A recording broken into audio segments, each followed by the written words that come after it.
I pulled into my usual parking space, gripping the steering wheel, and took a deep breath. All right, you need to do this quickly. You only have a couple minutes before you need to get into work. But don't mess it up. Don't mess it up.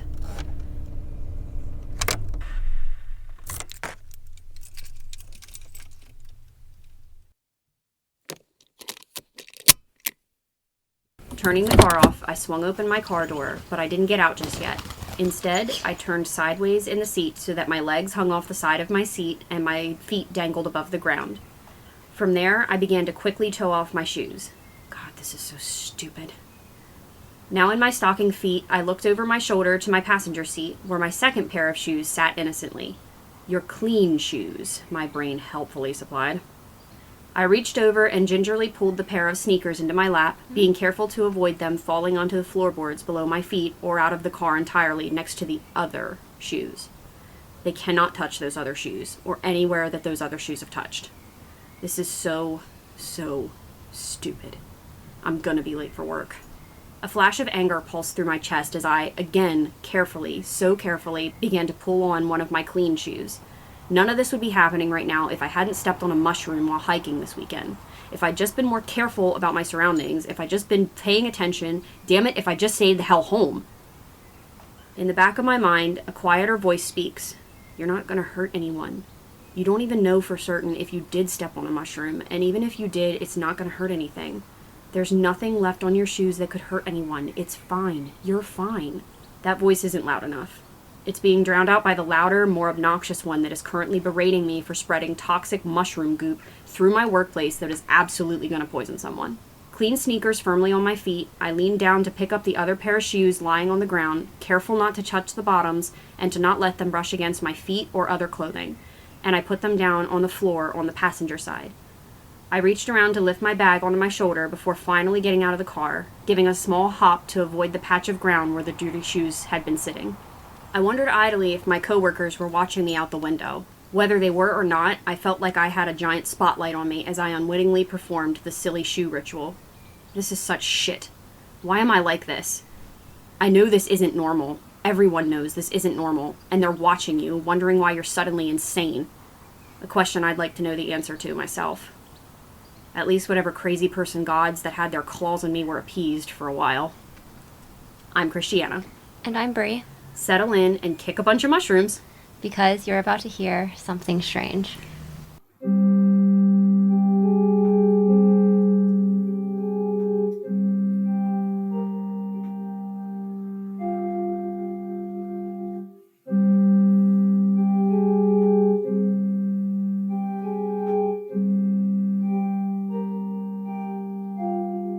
Welcome to episode 25, Obsessive Compulsive Disorder.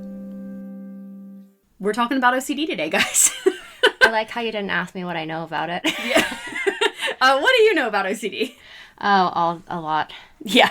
I know it very well. Yes.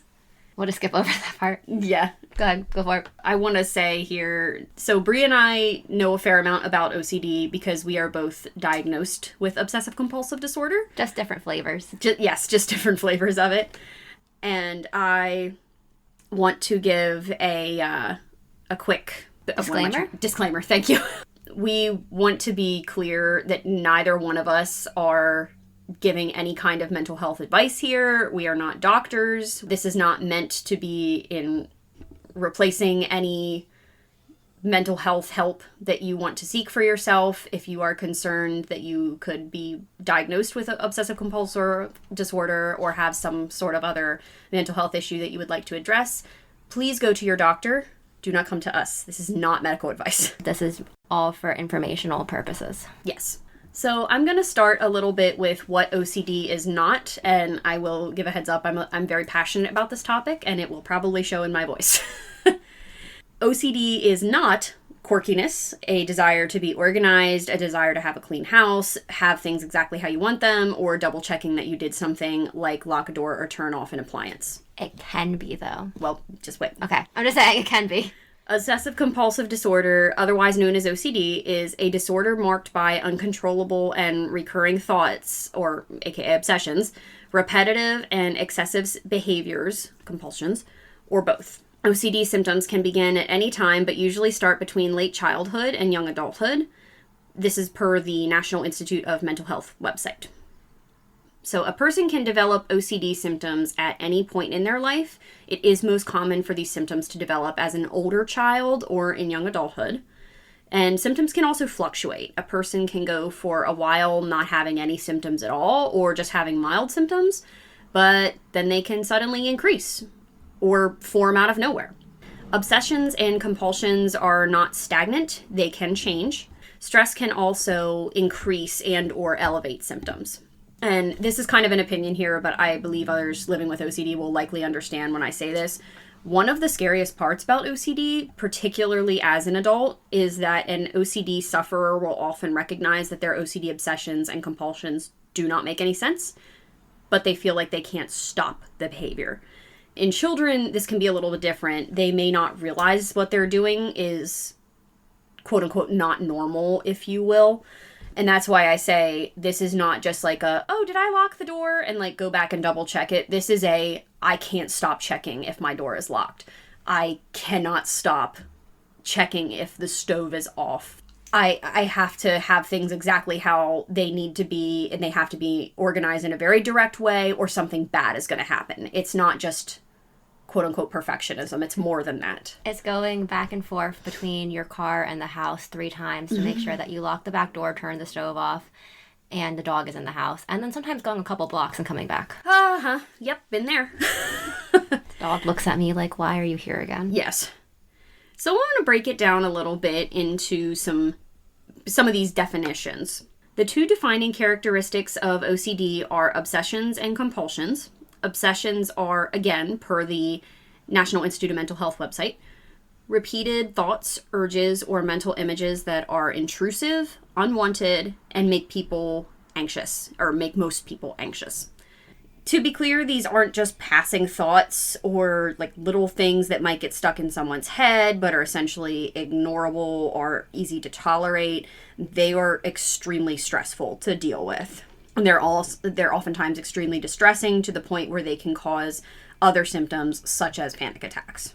Common obsessions can include germophobia and or contamination.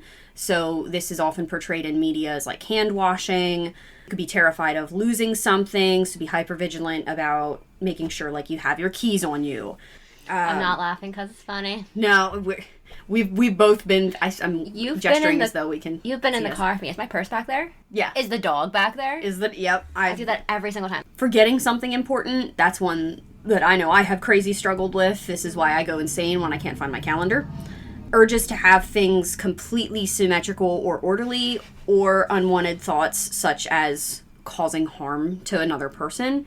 And again, I want to be very clear here. I am not saying that OCD people are dangerous. People living with OCD tend to go out of their way to avoid these obsessions. Go ahead. It really reassures people to know that when you have like the things that your brain really focuses on with OCD that get really sticky are things that tend to go against your values. So your brain holds them really close. Yeah. So it doesn't mean you actually want to hurt someone. Your brain's so afraid of hurting someone that it fixates on it. Right. That's why these thoughts are so distressing oftentimes, because you're sitting there thinking to myself, oh my God, do I want to kill my brother? Why am I having thoughts of harming my brother? Why am I having thoughts of swerving my car into another lane and smashing into someone? And that's, when I say OCD people are not just dangerous, they literally are going out of their way to try to avoid this stuff. That's part of the compulsions that we're going to talk about. So I'm going to get real vulnerable here and go through some of my own obsessions are cleanliness/contamination. I personally can get anxious that there is something on my hands that I can't wash off and that it will harm others if I touch them. And I especially get this way if I have to handle chemicals, such as like bathroom cleaner. And in my worst moments, I've convinced myself that I've poisoned my entire family. So when we're saying that these are not just little passing, irritating thoughts that are easily ignored, this is what we mean by that. Another thing that I tend to struggle with is reassurance seeking, which typically stems from me feeling like I've done something to accidentally harm someone. And then checking as well. I've had times where I've felt like I've needed to check things multiple times for fear of terrible scenarios happening. So we're going to move on to compulsions here. Definition of compulsion is repetitive behaviors a person feels the urge to do, often in response to an obsession.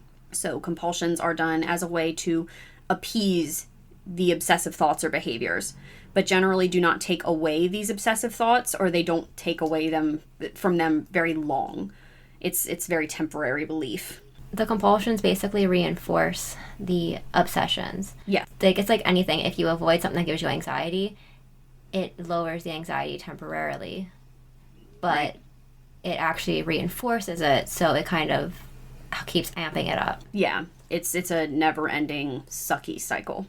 Common compulsions can be hand washing, which is very commonly seen in, I feel like, societal portrayals of obsessive compulsive disorder. Oh, sorry. They don't show how bad that can get, though. People can get to the point where their hands are like they're medically seeking help and bandaged because their hands are... I actually talk about that. Oh, sorry. No, you're okay. Checking and double checking an abnormal amount of times. So this can be anything. We kind of talked about this. Do I have my car keys? Is the stove off? Is my house locked up? Is my bed made properly? Did I accidentally say something and forget about it, and now everyone hates me? Here's some behind the scenes stuff, guys. I do all the raw edits. Yeah. This is Brie talking. And she does amazing. I edit a ton. Mm-hmm. So I balance out the sound. But one of the reasons I do 2 edits in Audacity, which we use, I do a 3rd listen through on my car to make sure I didn't miss something. And that's of, oh my goodness, what if we... Because sometimes we'll, like, allude to friends. Mm-hmm. And, oh, I didn't want to leave their name in. It's like, oh my God, what if I left their name in? Yeah. So that's why I listen to each episode 3 times before it goes to Christiana, who puts all the fun music effects in it. Yeah. So I call that a checking compulsion. Yeah. Also, I want to be clear, if you hear us kind of, like, giggling or laughing to ourselves, we are not laughing at anyone or making fun of anyone. We're laughing because we're like, yeah. Yeah, Same. We get it. We get it. Same. So let's see. Another one that is seen often in media and portrayed very poorly in media, a lot of times anyway, is cleaning and arranging things in a very particular way. And this isn't, oh, I'm just a clean freak, I have to have my house clean. This is, oh my gosh, if this isn't clean enough, I'm going to hurt someone. Or I've heard some people say, so Anthony Padilla did a YouTube I spent a day with video with people with obsessive compulsive disorder, and one of the people that was on that video said, I feel like I constantly have to clean my closet out or someone's going to break into my house and kill me. Yes, so there's a word for it, of types of not just insight, but there's obsessions and compulsions that match something that could happen in reality. Versus there's, like, if I don't check to make sure my door is locked, my dog could get out and hit. That's not super realistic, but it could happen. Mm-hmm. As opposed to if I don't clean my closet every single day, then my generator's going to blow up and take the house with it. Some, yeah. Okay. There's a little bit. And we can touch on things as they come up, too. Sorry. No. I figure this is going to be a lot of us adding our own insight into it because we both have been diagnosed with this and we live with it. I've mentioned in previous episodes, I won't say what I do, but I have a psych degree. Yeah, exactly. So feel free to jump in anywhere. I will not be offended. And since I talked about my own obsessions, I'm going to jump in here with my compulsions as well. So my big one, and you kind of brought this up, is it's not as bad for me quite anymore. Thankfully, I have my stuff pretty managed. But when I was first diagnosed, I was very, very, very, very badly struggling. And I was constantly washing my hands to the point where, like I said, at my worst, they hurt constantly. They they just looked red and raw and scraped. And I ended up to fix the skin because I was causing physical skin damage. I had to wear gloves with lotion on them underneath to let the lotion sink into my skin. And even the pain of my hands was not enough to stop me from, like, putting hand sanitizer on or washing my hands. Mm-hmm. I would go to put my hands in the sink and be like, ow, ow, ow, and I couldn't stop. I also constantly had to check in with people to make sure that they were okay or that I didn't do anything to cause them harm particularly that I didn't do anything to cause them harm. So there's the reassurance seeking. Yes. Kind of. Is it okay if I chime in? Please do. My compulsions are physical and mental checking to make sure my dog's not going to die. There are times when you've been to the barn with me. I have to count the locks 3 times, and then I'm like, did I lock them? And then I've gotten like 20 minutes away and went back. Yeah. But the major compulsion and obsession that I have is more mental, which is reassurance seeking, checking. So I convince myself. Okay, mine are triggered by mistakes, perceived or real. So if I perceive I made a mistake, I do a lot of reassurance seeking because it's like, did I make this person mad? Did I do this wrong? To the point where like now I'm sure it was annoying to my friends before they realized I had OCD. Before I realized it, but now I'm like, okay, I know what I'm doing. Right. You can. But what's the worst thing you can do with reassurance seeking? Ask for reassurance. Give reassurance. Yes, from the other person's point of view. Yes. Yeah, sorry. The worst thing, we are not telling you what to do. Like, right. But like talk, if you have a loved one who has OCD, talk to them. If they are seeing a therapist, encourage a conversation of how can my people support me. Yeah. But giving reassurance actually doesn't really help because like it's kind of that it just, I mean, you said before it's kind of like a feedback loop. You're appeasing the anxiety for a minute, but it's not helping to, it's kind of a bandage. It's not going to help in the long run. Yeah. Which sucks. I'll jump out now, sorry. Oh, you are fine. Like I said, jump in anytime. One of my checking things as well, and I think, correct me if I'm wrong, you might have, sorry, my brain went away. Short-circuited? Yes. Did I ever make the joke to you that I think whoever wired my brain was colorblind? No, I didn't. Dang. That was our other friend is our behind-the-scenes troubleshooter who refuses to talk on the podcast, but she will go on trips with us, and she will help me figure out how Zoom recording works. Yes, we love her. We love her. She's perfectly happy being behind the scenes. She refuses to come on it. That's okay. It's fine. I love that reference, though. That's amazing. One of my checking things is I will convince myself that I have hit a person in a car. Okay, that's why I said I didn't have want to not hit a person. No. Do you ever like go around the block a couple times and you're like, I've gotten better about resisting that one. Yeah. Do you know what I do? I wait to see if any of the cars behind me stop. Mm-hmm. If there's cars behind me. Yeah, if there's, I know that was one for me too, that like, especially when things were really bad. I actually remember I left work on my lunch break one time and went back to a section of road that I was just absolutely convinced I had hit a person in, and I just drove back and forth. So, they're not fun, guys. Another common behavior in those who struggle with OCD are rituals, and you kind of alluded to this. Ritualistic behaviors are via the NoCD website, NOCD. Repetitive actions done in a specific manner or order. Rituals can stem from many different origins. They could be... And go ahead. You can probably hear the dog doing something in the background. Yeah. Roxy is at our feet grumbling and groaning. The Schnauzer goddess. She's like, yes, my human has OCD, and I didn't sign up to be an emotional support dog, but here we are. That's what Dalian says all the time. That's why I said we should make a, like... Did I text you that? That we should make a, like, second Instagram page? No. Did I just think it and not type it? I think so. We should make a second Instagram page. That's the dog's point of view. Yes. Be like, those girls are strange. Yes. From the dog's point of view. Yes, I love it. I kind of low-key want to do that now. That would be fun. Rituals can stem from many different origins. They could be based in religion or culture, certain words or phrases, counting, objects, just about anything. And to be clear, everyone performs rituals to some extent. A ritual in everyday life could be as simple as gathering the trash in your house to take out to the curb on a specific day of each night. Or, I'm sorry, a specific day of the week. Or it could be getting ready in the morning. I get a shower, I brush my teeth, I get dressed. Yeah, making your coffee, feeding your dog. Right. Just summoning the spirits of your ancestors to... Whatever your vibe is, you know? Summoning spirits of your ancestors to sick on your enemies. I don't know. Yeah, we're not judging. We love it. Rituals, however, can become harmful and a possible indicator of OCD, a possible indicator, when they become compulsive or they cause distress when not done exactly the quote-unquote right way. And I have another personal example here.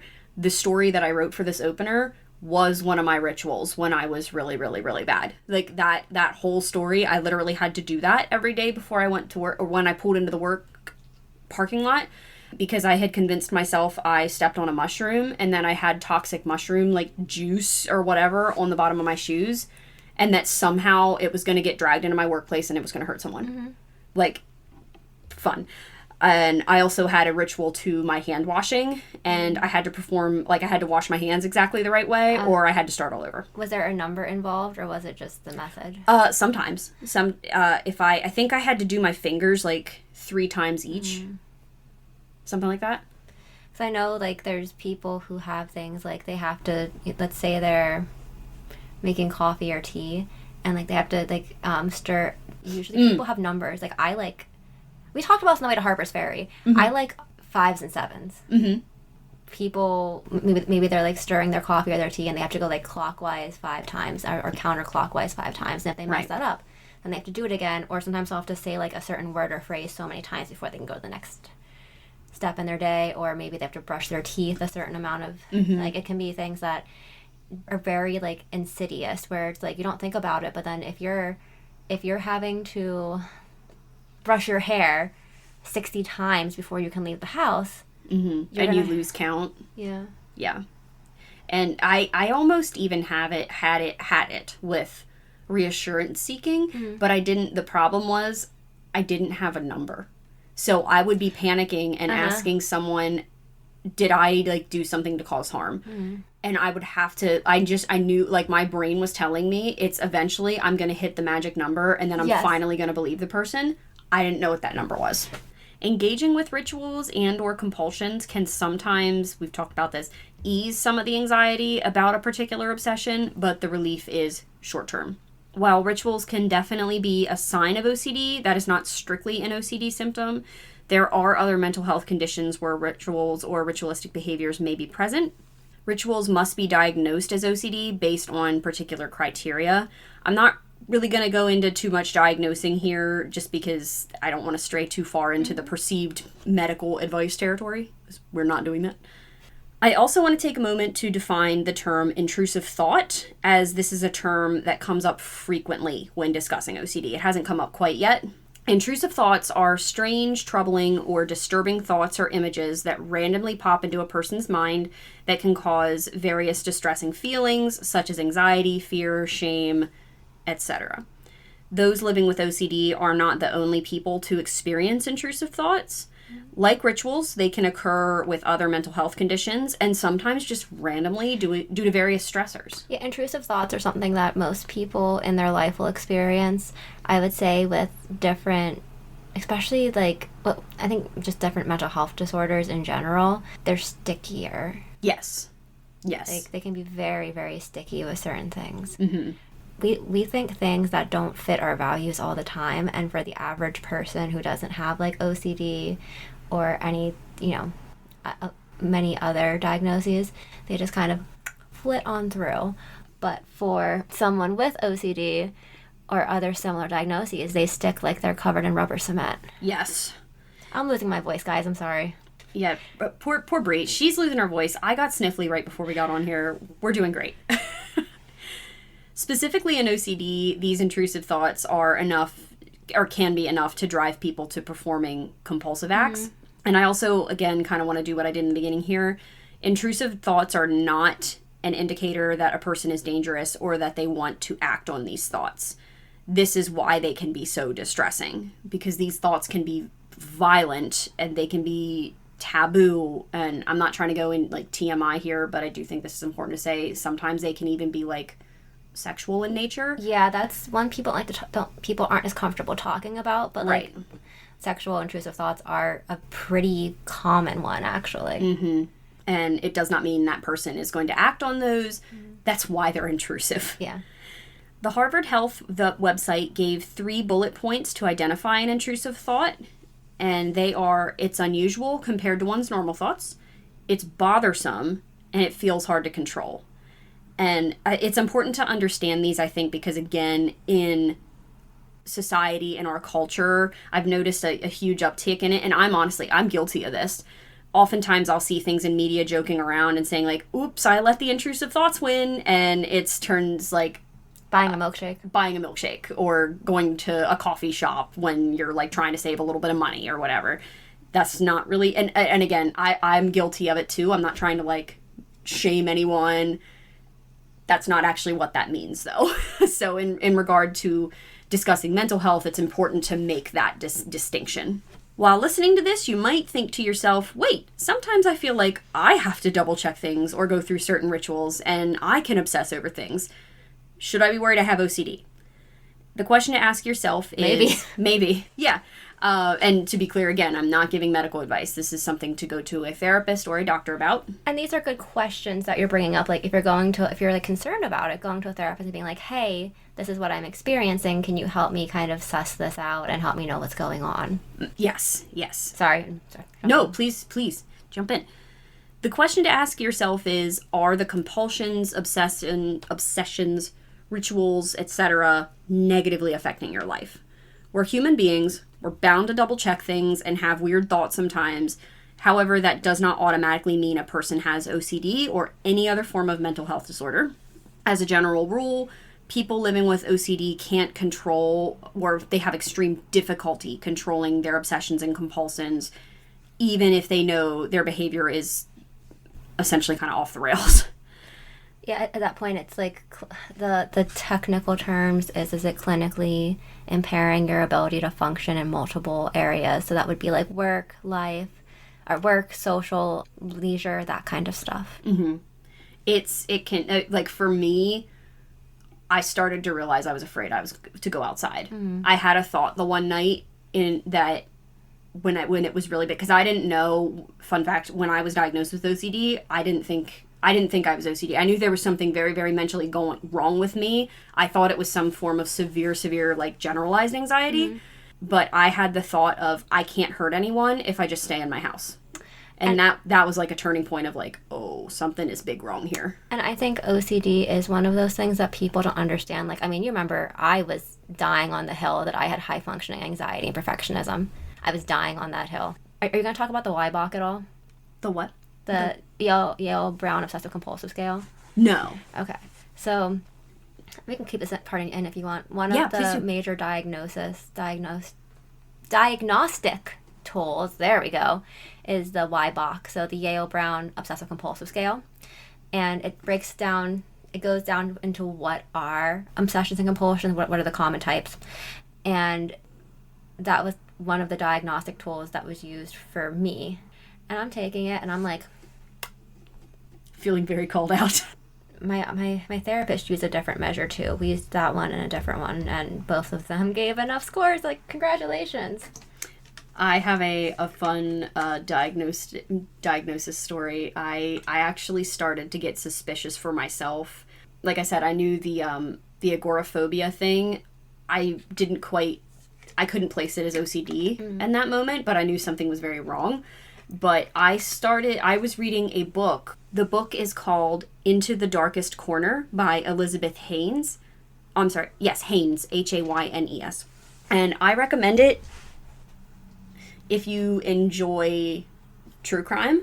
What is this book about? It's a fictional book, and it is based on a woman who experienced a crime in her life. She has obsessive compulsive disorder, and the book goes on to talk about what happened to her, and it's kind of told in flashbacks, so like what she's experiencing in the present day versus what happened to her in the past, the crime. Mm-hmm. And it's very good. But some of the things, not everything that the author was writing, but some of the things, and this author did an amazing job illustrating what obsessive compulsive disorder is. Some of the things were very familiar to me. Okay. And I was like, that's suspicious. Were you feeling like called out, or was it more of a like, wait? Kind of a wait. Okay. Like this, it was literally like, this sounds like some of the stuff that I'm doing. And actually had brought it up to my therapist at the time. And they looked at me and said, no, I don't think you need to worry about that. And I said, okay. And I moved on with my life. And I got worse and worse and worse and worse. And I finally went to a physical doctor. I don't know what to call it. Not a mental health doctor, but a doctor. Like a PCP or PCP. Doctor. There we go. I didn't want to say a regular doctor because that sounds demeaning. I don't mean it that way. I say like physical health. Physical health provider. Physical health provider. Yes. Told her everything that was going on. I was sobbing in the exam room because I was like, something is very, very wrong with me. I was convinced that I was literally going insane. Like, I was like, I need to be hospitalized. I don't know what is going on with me. And she took one look at me and said, "Oh, honey, you have OCD." So that's my fun diagnosis story. If you're struggling to control an obsessive thought or a particular ritual that you've been doing and it's starting to feel like this is negatively affecting you, for example, if thinking about breaking a specific routine you have causes you to feel some form of distress, it might be worth looking into further. Doesn't hurt to ask. It doesn't hurt to ask, exactly. The International OCD Foundation website, they use the term ego-synodic and ego-dysnodic to describe a person's behaviors, which can potentially be helpful in identifying if a behavior could be OCD related. Ego-syntonic means aligning with one's beliefs, values, and desires. Ego-dystonic means the exact opposite. It's misaligning with your beliefs and values and desires. OCD compulsions and obsessions fall into the ego-dystonic category, as the behaviors are upsetting and the person performing them does not want to be doing so. It's almost an act of desperation just to get rid of the thought. It's almost like you're being held hostage by your own brain. Yes. But first I want to talk about OCD subtypes. And if you've ever listened to someone discussing their OCD, you may hear them reference the quote-unquote type of OCD they have. I like to call it the flavor. Yes. This could be such as harm OCD, contamination OCD, checking OCD, etc. And you've heard both of us say multiple of these so far for our own experiences. Yes. These subtypes describe how OCD is presenting in a particular person. Oftentimes, the subtypes can be broken down into 4 categories: harm, contamination, quote-unquote just right, and taboo thoughts. However, there are many, many, many, many types of subtypes of OCD. And I'm going to break down just a couple of them, some of the most common ones. Contamination OCD, we talked about this. Key to this subtype is cleanliness. Falls into the fear of being contaminated by something or possibly contaminating another person. And this could be physical dirtiness, it could be illness, it could be I have something unclean on my hands and it's going to make me sick or it's going to make someone else sick, that kind of thing. The obsessions, among others, of this category could be fear of never being clean enough, fear of becoming ill or passing an illness to someone else. They can also be mental obsessions or emotional, such as passing or picking up negative traits from others or to others, or just feeling mentally unclean. And these type of obsessions can lead to compulsions such as hand washing, constant cleaning, or constant research into illnesses. I've also been there. Going down that WebMD. Yes. Just don't do that. It's going to tell you everything's deadly if you go on that. Just don't. That is very true. And the number of times I convinced myself I had cancer was unbelievable. I know. Well, especially when it's something that you've experienced. I don't know if I keep that in or not. That's okay. That's all right. Not that you have cancer, but like when you've had a loved one who has, like, it's hard not to jump to that. Yeah. I don't mind saying this. My father passed away of cancer when I was 18. So that was actually should have been an indicator a lot sooner that I had OCD because I was so scared to get cancer. I was terrified. So I think we talked about this, right? Where like for years I thought that like there was a thing that happened my freshman year of college that for years and years and years I thought was the, what's the word? The thing that the triggering event. The inciting event? Yeah.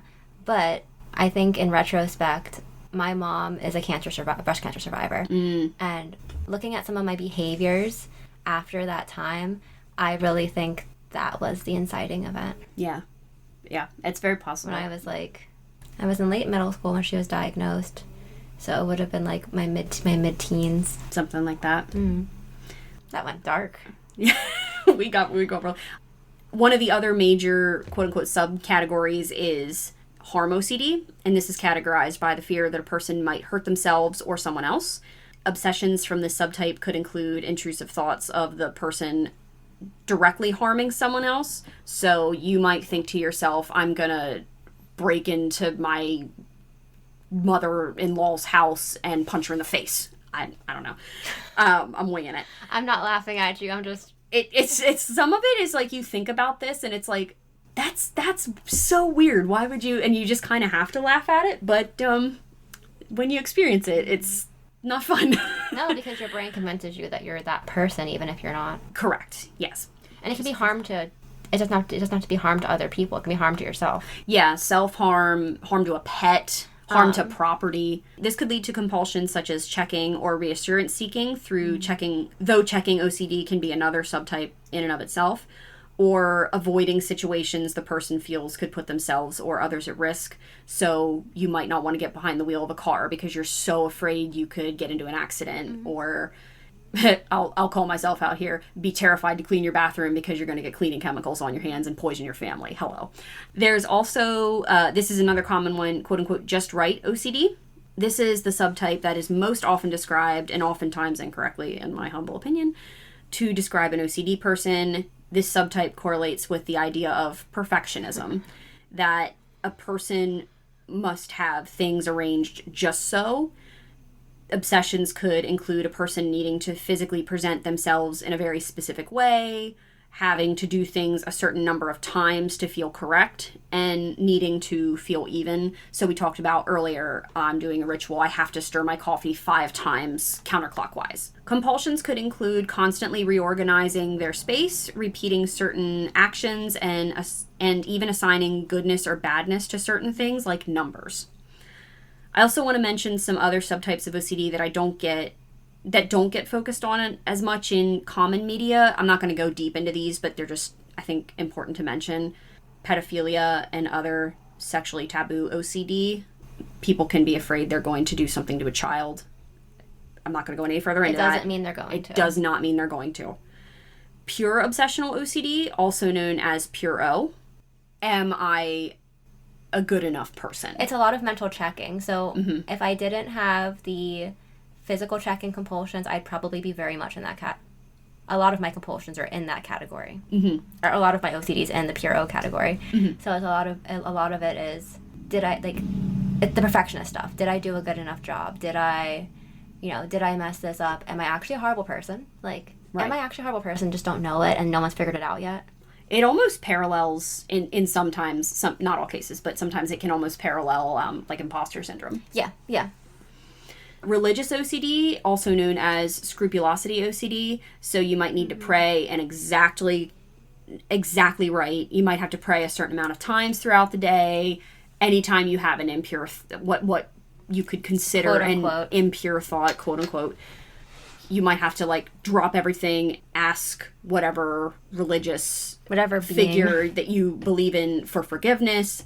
I actually realized I think I struggle with that too, and I didn't realize it. I think it's on like the fringes of what I mainly struggle with, but anyway. Because morality OCD kind of falls into that, and that is another thing where it's like you need to do, like, I as a rule try not to lie, because, not because I don't want to lie, but because it feels like so when I have a compulsion that needs to be done, my brain gets itchy. And it's like, if I do something that I feel is outside of my morals or values, it is so itchy.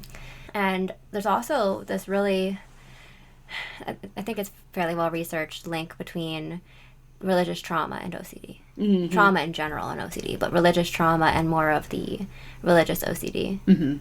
Like, am I going to go to hell? Am I good enough to get into heaven? Well, if you think about the way it's so invasive, there can be physical aspects to it, but a lot of it's emotional manipulation and abuse. Yeah. And it really messes with, any kind of abuse messes with your head. Sure. But religious trauma is like, not just, like, it messes with like your soul too. I don't know how to say it. Like, it's... When you're being told you have to behave exactly a certain way or you're going to burn in the fiery pits of hell for all eternity... Yeah. And to be clear, we've said this before in many other episodes, we are not downing on people that practice religion at all. This is specifically targeted at people who practice religion incorrectly. Well, not even incorrectly, who practice it in a way that's harmful to other people. Yes. Because I don't... So I don't know if you can practice religion incorrectly. That's true. But That's true. I think this is more of when harm is being done by religious leaders and things like cults. It's easier to control people if you are scaring the ever-loving crap out of them with the threat of hell. Yeah. Or whatever your religion's version of that is. Yes. Anyway, sorry. No, you're good. And another one I wanted to mention is sexual orientation OCD. Person might have constant thoughts of, wait a minute, I'm in a loving, caring, I'm in a straight, loving, caring relationship, but I'm a male and I looked at that guy over there. Does that mean I'm gay? Am I actually bisexual? Am I actually, what exactly am I? And constantly having to, like, ask yourself that question and never feel like you can settle. Relationship OCD kind of goes into that too, because there's another subcategory where it's like, it's very close to like the checking, the things, like it's reassurance seeking kind of falls into that, where it's like, what if like this person doesn't actually love me? What if, like, it's what ifs. Yeah. That aren't based in reality, because most of OCD isn't. I know we've been married for 30 years, but what if my partner secretly has hated me this entire time? Okay, sorry. Continue. This is not related, but my parents had this neighbor. She passed away a couple years ago. She was in her 90s. Her husband died in like 1993. So like she was alone for like 20 odd years. But she told me this story about she was like a grandmother to me. I go and play her piano and sing for her. And she was like, for 30 years, her husband ate soup. Like she'd make soup, he'd eat soup. And one day they went to a restaurant. And he was like, "No, thanks. I'll pass soup. I don't like soup." Oh. And she was like, bless him. And he was like, "Yeah, but I was gonna eat it because you made it." Like, and she was like, gosh. My heart. Apparently, when they were dating too, the small town I'm from was even smaller when she was younger. And she said like on one of her first dates, he lived on a farm and she lived in town, and he brought a sleigh in. Oh, like a horse-drawn sleigh, and picked her up, took her for a date. Stop it! What a man! That's adorable. I was like one when he passed away. Oh. Anyways, but yeah, the soup thing. That's so beautiful. He's like, you made it, I'll eat it. Bless his heart. That's adorable. Bless both of them. To wrap up on the subtypes here, OCD subtypes can change through a person's life, and a person living with OCD may have multiple different subtypes or obsessions, compulsions from them. Gotta collect them all. Gotta catch them all. Gotta catch them all. That was a horrible joke. The subtype, again, we're not laughing because it's funny. We're laughing because you got to or you're going to cry. The subtype of OCD doesn't really affect the treatment of OCD because the subtypes all come from the same symptoms, obsessions, and compulsions. I have a very brief overview of the history of OCD, and this is very brief because getting the direct history I was finding it was actually kind of difficult, this research. I was a little bit surprised. But as with many diseases, the history of OCD goes back for quite some time through human history. Descriptions of obsessions and compulsions were found in the Malleus Maleficarum, which I believe... Malleus Maleficarum. I'll let you say it. It's just fun to say. It means the hammer of the witches, so it's not super nice. Yeah. And I think we've talked about it before. We might have. It was like it probably came up in Sauntering Vaguely Potwards. But it was like the witch hunting manual thing of that time. Yeah. This was a book written in the 15th century, like Bree said, about witchcraft and psychopathology. They probably weren't calling it psychopathology then. No. Would you like to take a guess as to what people believed to be the problem when a person in the early centuries was exhibiting symptoms of OCD? I have a couple guesses. Go for it. Demons? Yep. Witchcraft? Mm-hmm. The Fae? I didn't have the Fae in here, actually, surprisingly. But it wouldn't shock me. Those are my main guesses. Good old possession. Good old possession. I don't have OCD. I have demons. That is not the first time I've said that sentence with different words in it. Mm-hmm. Sometimes it feels like you have demons. They're like, let me out of here! Let me out! A demon would not possess me very long because they'd be like, oh my god, everything hurts. There's no part of this body that's not messed up. They'd be like, homie, what happened in here? Like, even all your toes have been broken. Oh, jeez. Sorry, I don't know. Horses. I can't know. Shakespeare actually wrote about OCD in his play Macbeth, which I thought was really I forgot about that. Interesting. I've never read Macbeth. Have you not? That was the have you not? Have you not? I haven't. I'm tired. I'm sorry. It's okay. In describing an action Lady Macbeth was taking, quote, "It is an accustomed action with her to seem thus washing her hands. I have known her continue with this a quarter of an hour." Girl, I feel bad.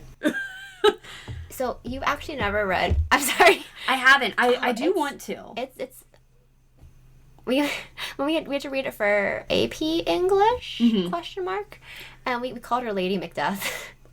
Yeah. I would like to read Macbeth because it does sound like a really, really interesting play. I had to read stupid Romeo and Juliet. The hill I will die on is that Romeo and Juliet is the worst Shakespeare play. Absolutely. Macbeth is good. Like A Midsummer Night's Dream is good. All the other ones are good. Why we studied the play about like teenagers making horrible decisions and then getting roofied by a priest is beyond me. And having Stockholm syndrome. That too. No, I actually shouted out, friends, if you guys want me to do this. I thought this could be fun for a strange snippet, and like I could do a read Macbeth and kind of point out see if there's other areas that I'm pulling that are OCD related, and just kind of like do an overview of the play. So eventually, obsessions and compulsions did start being seen as a medical issue rather than a religious one.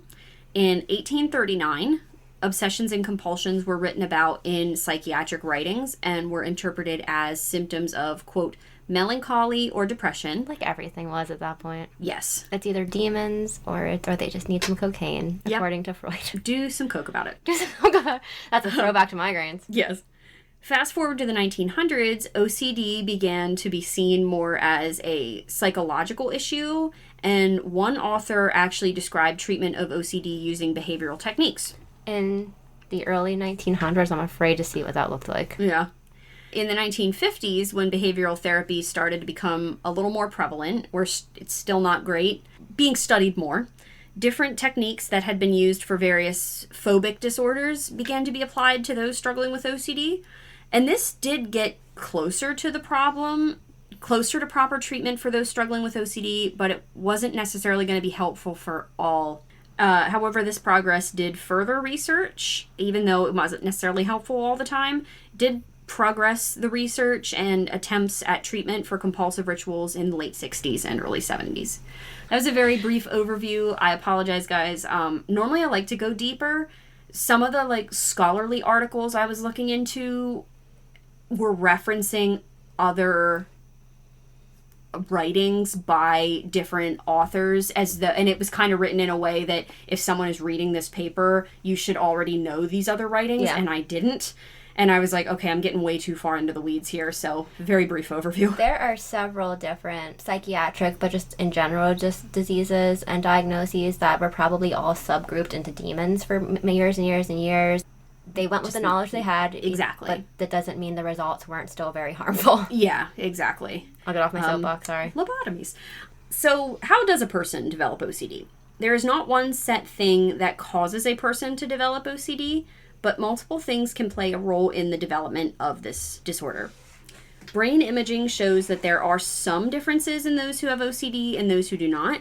There's overactivity in the orbitofrontal cortex, or the OFC, the anterior cingulate cortex, the ACC, and the thalamus, and the basal ganglia in particular. They can be found in overactivity in all these areas can be found in the brain images of those who live with OCD. However, the differences aren't particularly large and also not consistently seen, which can make it a challenge to know exactly what the findings are saying.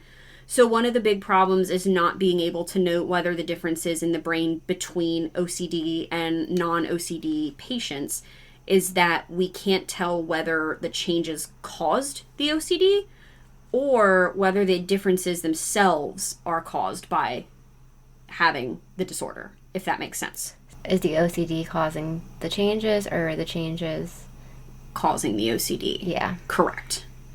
Research also shows that a quote-unquote chemical imbalance in the brain is not the sole cause of OCD, though an imbalance of neurotransmitter chemicals could play a part in it.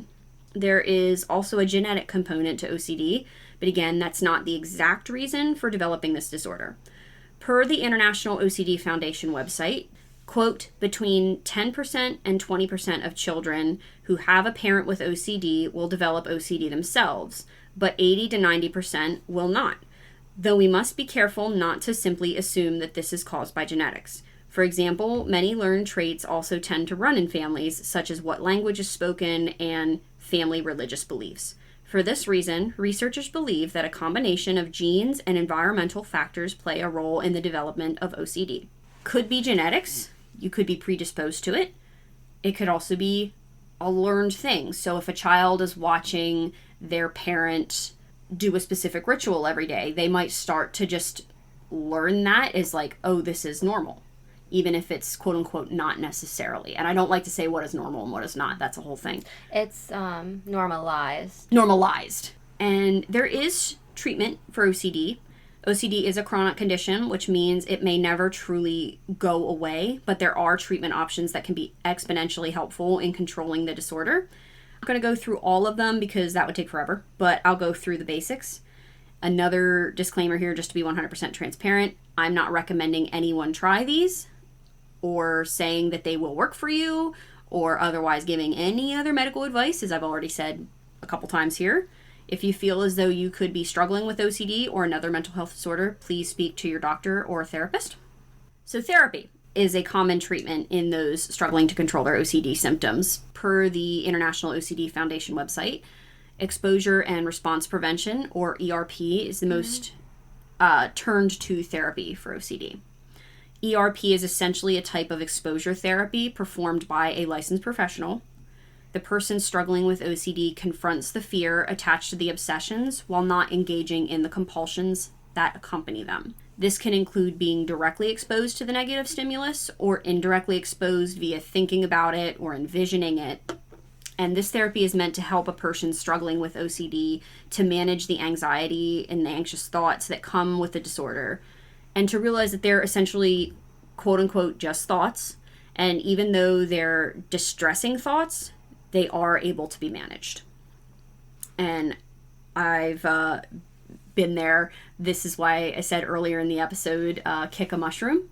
So when I was diagnosed with OCD, this is a personal story, before I switched therapists, I had to go back to my old therapist after they told me that, no, I don't need to worry about OCD, and go, well, guess what? I just got diagnosed. So what do I do about this? And one of the big triggers at that point was mushrooms. And they recommended to me, every single time you go on a hike, if you see a mushroom, kick it. And I just about threw up. So it's an exposure therapy through flooding. Yes. ERP is the most commonly used one. There's a couple other types that there. So it reprograms your brains to kind of learn that it's okay to be distressed. Mm-hmm. One of the kind of drawbacks to ERP, it does work, there is empirical evidence, is that a lot of clients have a very hard time sticking with it because it sucks. It's very, very hard. Yeah.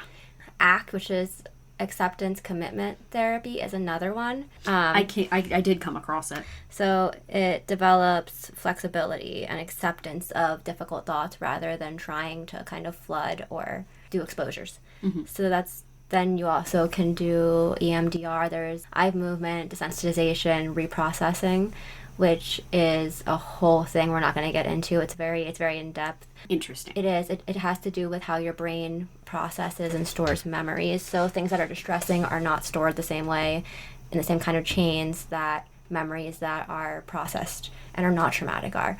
So EMDR would be getting to those more distressing thoughts using different methods or different kind of stimuli to allow your brain to get out of your brain's way to process those memories correctly and effectively. You also have internal family systems, IFS, and there is, I hope I described EMDR well enough. I think you did, but I also kind of know a little bit about it from going through it. So internal family systems, which is considered parts work. So this is the idea that everyone has parts. Having different aspects or parts to yourself doesn't mean that you have like DID or something like that. Everyone has parts. This is more of getting to the kind of the root of like what parts are kind of like, what are the obsessions and compulsions? Why are they trying to protect you? What are they trying to protect? it's learning to kind of collaborate with those parts that are the ones that are doing the obsessions and compulsions to find a more collaborative way to deal with the distress instead of doing the compulsion. Like, I see you over there. I see you're trying to protect me. Yeah. How can we work together so we don't do this the same way? Yeah, I know you're trying to protect me, but this is kind of hurting me a little bit. Let's collaborate. There's evidence for all of them. No matter what type you would pursue, you want to make sure that you're working with a therapist or psychologist who is trained in OCD first off. Mm-hmm. But, if you really want to pursue EMDR, make sure you're talking to someone who's trained in EMDR. Or someone who knows how IFS works, especially with OCD. Mm-hmm. Or how, I'm blanking on the first one, exposure. Exposure. Yeah, exposure response, right? Yeah. How that one works too. Like you want to, it can be helpful to look for someone who has the training, because not every therapist specializes in OCD. There's quite, there's a lot of specialties in the therapy world. Medicinal therapy is also used. Some people struggling with OCD may benefit from medication to help control their symptoms. These could include SSRIs or selective serotonin reuptake inhibitors. I laugh because of my Zoloft experience. Yeah. We found out I cannot take SSRIs. Yeah. Unless I want to visit the ER again. Yeah. No. These are often used in OCD treatment. Examples are citalopram, escitalopram, fluvoxamine, and sertraline. Sertraline, sorry.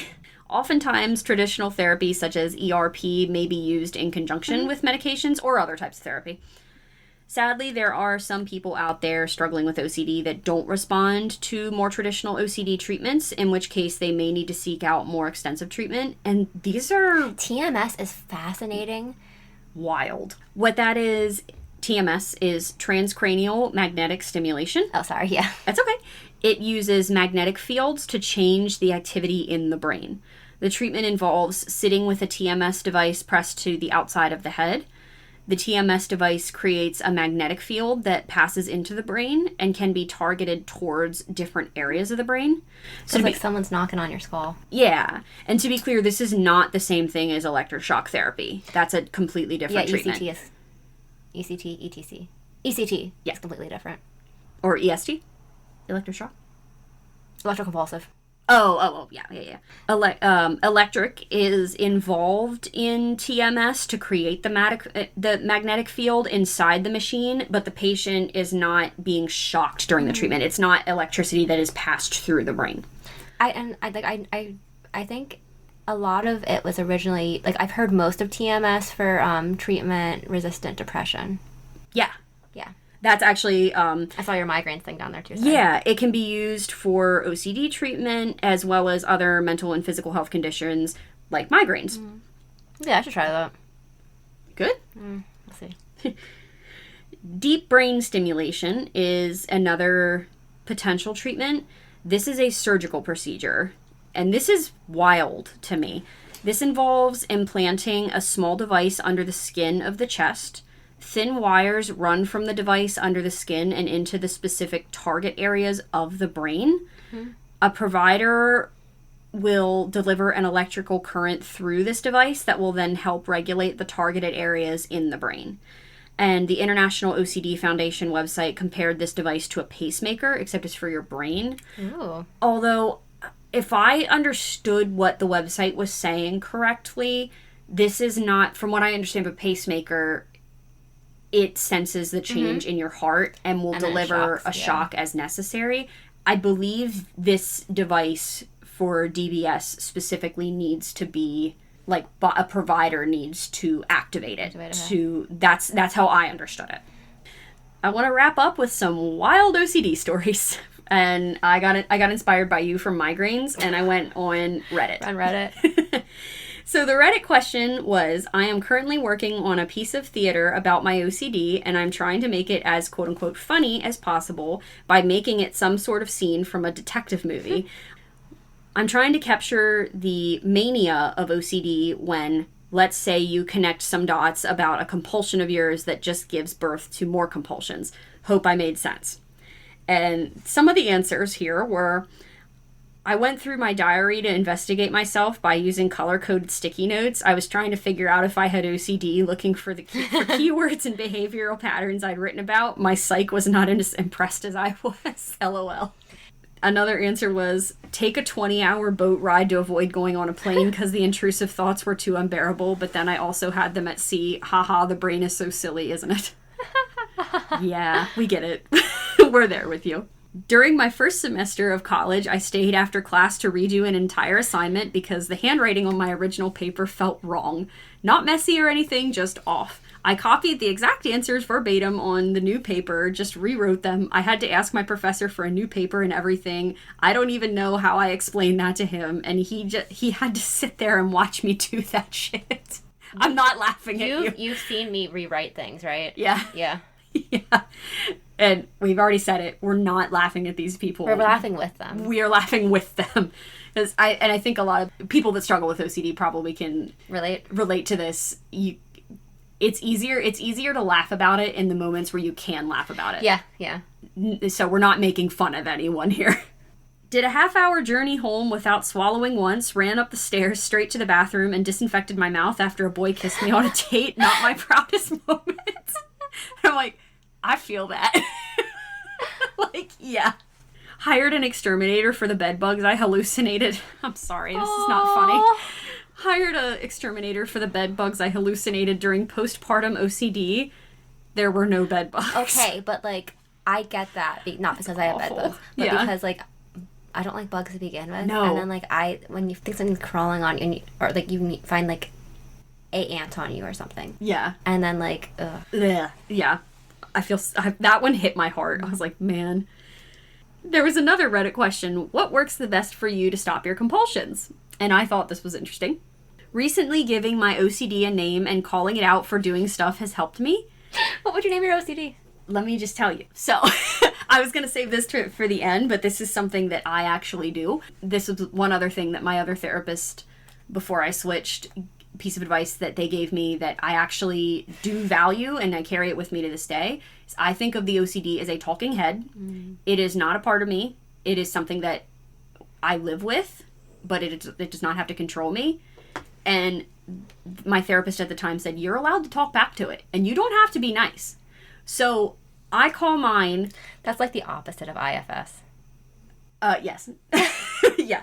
I don't think he actually said the term. I know. I thought it was funny. Like, that's the opposite of it. Yeah. They did not specifically say the term, this is not part of you, but that's something I kind of... It is a part of me. It is something I live with. But anyway, I started actually envisioning it because I'm a visual artist, and to me, it looks like a balding dude, a bald dude. It's almost looks like the illustrations from the what books were we talking about earlier? Scary Stories to Tell in the Dark. Yes. Books that you haven't read. Yes, I picture those illustrations, but it's a balding dude. It's a bald dude with a giant, disgusting hooked nose, like a big schnoz, rotted out teeth, and I don't know what his eyes look like. They just look like, the eyes look like someone took a thick Sharpie and just went all over him. And when it's pissing me off, it sometimes it works, sometimes it doesn't. I say, listen up, you bald head, hooked nose, squiggle eye bitch. That's his name. Does that answer your question? It does. It answers my question, yes. Another answer was, I get so pissed off I stopped caring. A meteor could hit the earth and I'm okay with it. And I'm like,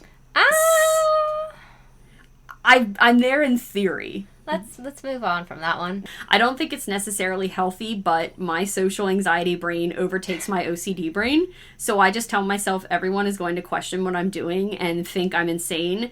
Then the urges get trumped by the idea of being perceived. Yeah, definitely not a healthy way to cope with compulsions, but here I am, LOL. This sounds dumb, but I swear it's helpful. I've been really into social media lately, and I've started pulling out my phone and pretending to film a reel where I'm giving myself the advice I know I need to hear. For example, I'm house sitting in hell, their words, not mine, and it's been giving me an extreme amount of anxiety, which is making my compulsions worse by the day. I just took the dogs out for a walk, and I could feel my heart racing as we left the house. I mentally, not literally, pulled out my phone and started filming a quick video about how I have big, scary dogs with me and it's broad daylight and all that jazz, ending it with a statement on how even if something happens, I can't predict it or plan for it. It sounds crazy, I know, but it works. Which, awesome. Yeah. I love that for that person. Another Reddit question. What's the most annoying thing somebody has told you about your OCD? Oh boy, here we go. Quote, that everyone's a bit OCD when trying to open up about my mental health just because some people are considered neat, clean freaks or whatever. Everyone is not a little OCD. I'm going to make that very clear. That is not a thing. And this one in particular really hurt my heart. Try and fight it. Like, just stop doing it. Fight back. I'm tired of fighting. Do you know how exhausting the endless debate in my head is all day? Oh, that's so invalidating, too. Yes, truly. Try not to think about it. Try not to think about it. Oh, well, okay.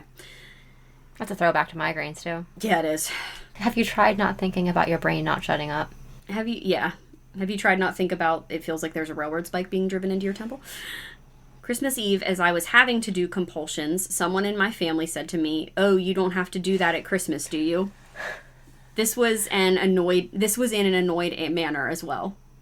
Yes, because mental health doesn't exist on holidays. Yeah. Wouldn't that be... Oh, man. I would look forward to every holiday. Oh, so much. I mean, I do kind of for the most part anyway, but like, dang. At 50 years old, I was just recently diagnosed with severe OCD. After telling my parents about my diagnosis, my mother just looked at me and said, "So what? Everyone's got their quirks. Sure, but quirks don't cause constant mental anguish." Quote, "It's just your thoughts. They can't do anything." Like, you want to bet? Bet! A friend once, semi-jokingly, "I wish you weren't like this." Yeah, me either. You just need to start growing up. Grow up out of what? A debilitating mental illness? I'm just going to jump into the thoughts if that's okay. Because that's kind of segued me into them. Sure. I think that people who do not deal with OCD don't understand the full effect of it. Yeah. And I'm not saying that's a big sigh, Roxy. She's like, I know. She says she agrees. I think friends and loved ones and family do their absolute best. Mm-hmm. I really think they do. But I think when people are, with anything, are trying to support someone, a lot of times they get so focused on what they think would help that they don't stop to go, oh, you know what, like, I don't have this experience. What do you think would be helpful? Right. It's one of those illnesses that doesn't make sense. Yeah. Unless you have it, then it does. And we kind of have said throughout this, we laugh so that we don't cry. And it's one of those, like, and again, I think a lot of OCD, people diagnosed with OCD will relate to this. When you're in a more calm state and you're not in the middle of, man, this is ridiculous, having a horrific intrusive thought or in the middle of doing a compulsion, you sit there and you go, wow, seriously, you did that? What the heck? Like talking to yourself type of thing. Like, yeah, this is ridiculous. Well, I even texted you after Spiral and been like, man, that didn't even matter. Why was I so upset about this? Mm-hmm. And it's because OCD sucks. Sometimes when you're in a spiral, too, it doesn't feel like it's going to end. Yeah. But OCD is treatable. It is manageable. And it is something that you can take ownership over. It's really hard. I don't want to negate that or invalidate it. Sure. But it is something that you can learn to cohabitate with. Yeah. And learn to manage. So I do think that's an important takeaway as well. I was talking to someone. They were asking me questions about some of the different types of more experimental mental health, psychological stuff that was going on. So like ketamine and like psilocybin is the mushroom. Yeah. And I was like, I know they've been, like, places like Johns Hopkins and other big universities have been looking at using them. There are some doctors that are using, or psychiatrists that are using them now too, and they're doing tests to see, for things like treatment-resistant depression, that kind of stuff. Mm-hmm. And so we're talking about that. OCD never came up, and neither did, like, Johns Hopkins. I was just saying, like, yes, I don't know enough about that, but I know there's research into it going on in, like, the major university hospitals. Mm-hmm. And so then I opened my phone to Facebook, and I have this very targeted ad, and it was from Johns Hopkins, which is in Baltimore, which is like an hour from us, and it was a clinical research trial for psilocybin. Oh. Psilocybin. Psilocybin, I believe. For psilocybin for OCD. Our phones listen to us. They do, and I was like... That's so scary. I was like... You're like, I never looked this up, we were just talking about it. Ugh. OCD never came up, and it was like... Our phones listen to us. So that was my little... That was my bookend mushroom story. I love it. You ready for the questions? I'm ready. What drew you to this topic? So as I alluded to, I suffered through a nervous breakdown in 2020 that led me to being diagnosed with obsessive compulsive disorder. What a year, too. Yeah. Which I actually had a hard time believing at first because I didn't have the quote-unquote stereotypical OCD characteristics. I had the hand washing, but I considered OCD to be, I have to have everything exactly in the right place, that kind of thing. I say, like, the stereotypical type are probably one of the less common. Yeah. It's just that I think those are the types that are more visible than some of the other ones. Yeah. Continue though, sorry. Oh, you're good. I have since learned a lot more about OCD and what all it entails, and I think it's really important to teach about it and stop the harmful stereotypes that surround the disorder. Just like any other mental health disorder, as a society, we gotta stop the taboo around this stuff. I agree with that. Was there anything you wish you could have researched further? I'd be interested in following any further research done into the disorder itself, and as well as looking further into the genetic component. Like, I think I was predisposed to it through genetics. After doing so much research into it for myself, I started looking at certain members of my family and going, That tracks. What did you find the most strange about this topic? The brain pacemaker. Yeah, that's something. That's so interesting. And also just how sad it is that, like, as a society, OCD is just brushed off. Or it is. I had people say to me before, one of my things with OCD in particular was I was scared, the cancer thing came up, and I was scared that eating anything was going to give me cancer. So there was a point where I was like, I was scared to eat anything except for salad. And I was even scared to eat salad dressing. You know, when I was in the midst of it and I was losing a huge amount of weight, people were obviously concerned because I was visibly kind of wasting. But then once I got back to a healthier weight and had it more managed, people would tell me things, oh, I wish I lost weight when I was having issues. I'm like, no, you don't. You don't want that. That's such an insensitive thing to say, too. Yeah. We'd love to hear from you. If you have a suggestion for a strange or mysterious topic, a comment about an episode, or just want to chat, please reach out. You can listen to us on Spotify, Apple Podcasts, Amazon Music, Audible, and YouTube. Comment directly on episodes on Spotify and YouTube, or leave a review of the podcast as a whole on either Spotify or Apple Podcasts. Find us on Instagram at something_strangepod, on Facebook at Something Strange Podcast. Subscribe to our YouTube channel at something_strangepod, and check out our strange content over at TikTok at somethingstrangepod01. You can also send us a Gmail at somethingstrangepod24@gmail.com, and the 24 is numeric. Well, strangers, it's time for us to part ways. Until we meet again, ignore the talking head. We'll be back again soon with another Something Strange.